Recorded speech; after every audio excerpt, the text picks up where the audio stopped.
Have you ever wondered why we make the decisions we do, and how our minds truly work? Welcome to our journey into the labyrinth of human cognition, guided by the insights from the book Thinking Fast and Slow by Daniel Kahneman.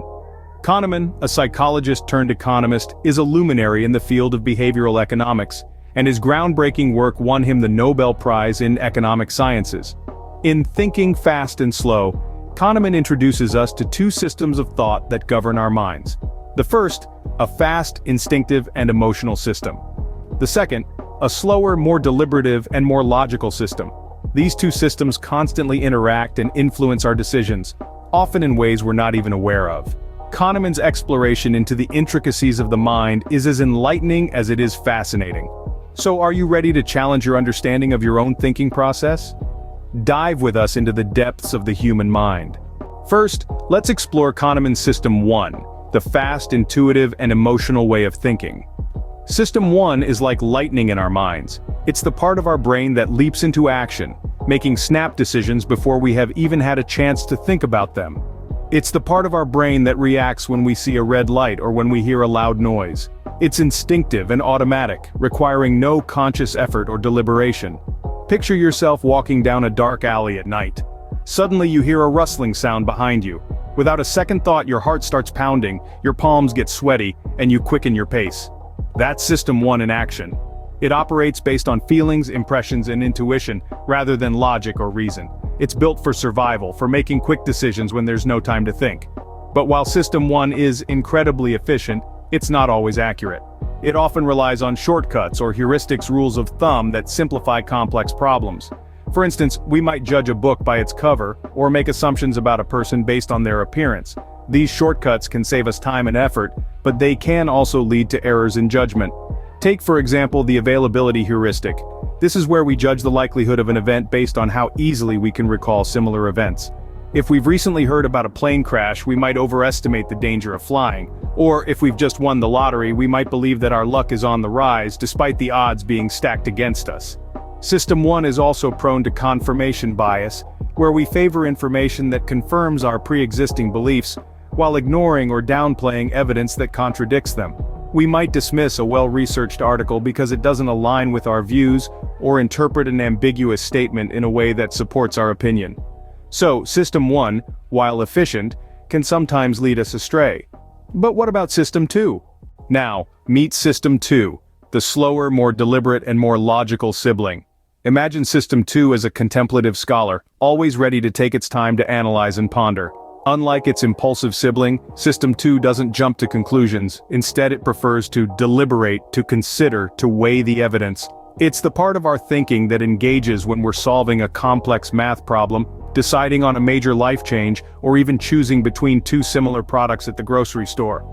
System 2 is the conscious reasoning self that has beliefs, makes choices, and decides what to think about and what to do. It's what we use when we need to focus on a task that requires mental effort. It's our slow, deliberate, analytical, and consciously effortful mode of reasoning about the world. But there's a catch. System 2 is somewhat lazy. This isn't a flaw, but rather a feature. Our brains consume a significant portion of our energy, and rational thinking is especially energy-intensive. To conserve this energy, System 2 often defaults to System 1. It's like a manager who delegates tasks to an efficient employee, only stepping in when necessary. This is why, when we're tired or distracted, we're more likely to fall back on the quick, intuitive judgments of System 1. It's also why, when faced with a difficult decision, we often resort to simpler heuristics or gut feelings, rather than engaging in the hard work of rational deliberation. But there's a silver lining. By understanding how System 2 works, we can train ourselves to engage it more frequently. We can make an effort to slow down, to question our initial reactions, to consider the evidence before making a decision. It won't always be easy, but it's a crucial step towards making more rational, less biased decisions. System 2 then is our critical thinker, but it often takes a back seat. So, how do these systems interact? The dance between System 1 and System 2 shapes our perceptions and decisions. Think of our minds as a sophisticated vehicle with two drivers. System 1 is the impatient, impulsive driver, often quick to take the wheel, making snap judgments and decisions based on intuition. It's like a well-meaning friend who can't resist jumping in to help, even when you haven't asked for it. On the other hand, System 2 is the more thoughtful, analytical driver, preferring to mull over decisions carefully before taking action. It's like a wise old mentor, always ready to step in and provide guidance, but only if you wake him up and ask for his input. However, System 2 is a bit of a sleepy driver, often dozing off while System 1 drives the bus. This happens because System 2 requires a lot of energy to function, and let's face it, we're often running on low energy, especially in our fast-paced, multitasking lives. This dynamic duo doesn't always function in harmony.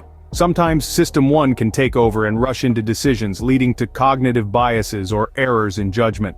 Other times System 2 can overanalyze and delay decisions, causing us to miss out on opportunities. The interaction between these two systems can significantly impact our decisions. For instance, when faced with a complex problem, we might be tempted to let System 1 handle it because it's quicker and requires less effort. But this might lead to a less than optimal solution. If we take the time to engage System 2, we might arrive at a better decision. Being aware of these systems and how they interact can help us make better decisions. It's about finding the right balance between intuition and analysis, between speed and accuracy, between acting and reflecting. This awareness can help us catch ourselves when we're about to make a hasty decision and prompt us to engage our analytical thinking. Understanding these systems can help us navigate our minds. But how does this apply in the real world?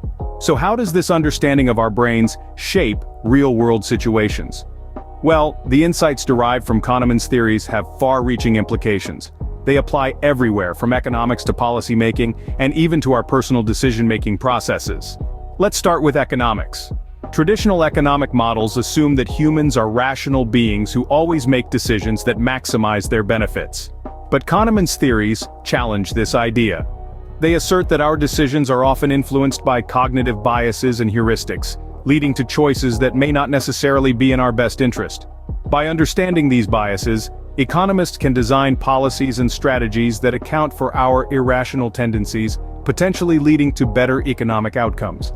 In the realm of policymaking, these insights can be utilized to nudge people towards making better decisions. For example, policymakers could use these principles to frame options in a way that encourages individuals to make healthier choices or to save more for retirement. This approach, known as choice architecture, has been used effectively in many contexts, from promoting organ donation to reducing energy consumption. On a personal level, understanding the two systems of thinking can significantly improve our decision-making processes. By being aware of when we're relying on fast, intuitive thinking, and when we're employing slow, deliberate thinking, we can adjust our decision-making strategy accordingly.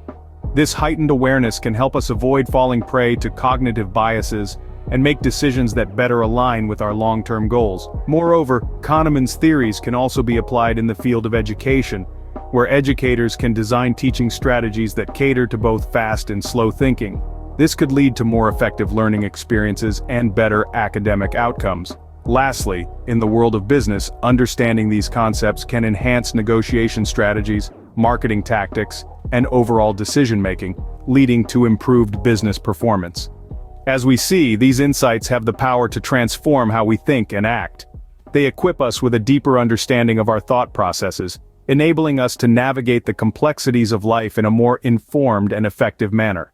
In the end, our minds are complex machines with two gears at work. We've journeyed through the fast and slow thinking processes, System 1 and System 2, integral components that shape our decisions, perceptions, and overall lives. System 1, our intuitive and automatic gear, and System 2, our more deliberate and effortful gear, interact to form our complex mental processes. We've explored how these systems can be manipulated, how they can fail us, and how they can be utilized to our advantage in various real-world applications. Remember, understanding these systems is not just about recognizing their existence, but about comprehending their influence in our day-to-day lives. Daniel Kahneman's Thinking Fast and Slow delves deeper into these concepts, offering a wealth of knowledge for those curious about the intricacies of our thought processes. So whether you're a seasoned psychologist or just a curious mind, this book is a treasure trove of insights. With this knowledge, you are now better equipped to navigate the fascinating landscape of your mind. Until next time, keep thinking fast and slow.